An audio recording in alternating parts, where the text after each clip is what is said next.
Today, I'm going to show you how to use Doodle to make scheduling meetings easy.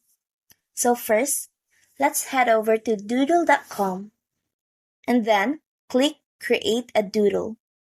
Log in if you have an account or sign up if it's your first time.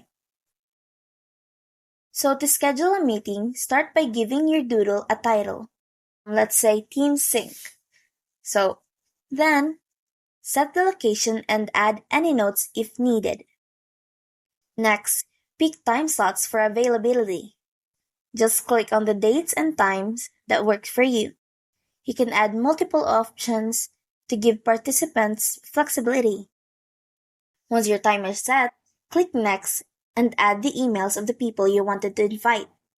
They'll get a link to select the time that works for them best.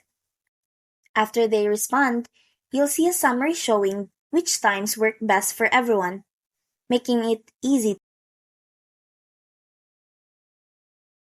Makes scheduling super simple.